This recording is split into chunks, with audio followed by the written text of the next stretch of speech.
मैत्रिणींनो, आज मी तुमच्यासोबत शेअर करणार आहे अतिशय चविष्ट आणि झटपट होणारी रेसिपी म्हणजे ठेचा मटकी।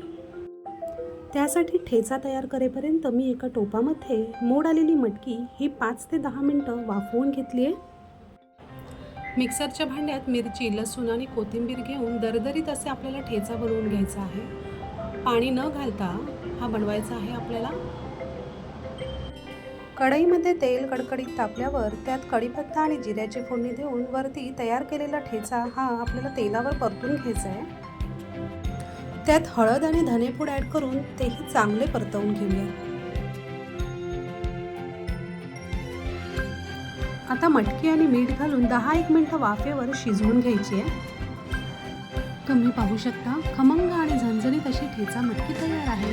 रेसिपी आवडली असेल तर चॅनलला लाईक, शेअर आणि सबस्क्राईब करायला विसरू नका। धन्यवाद।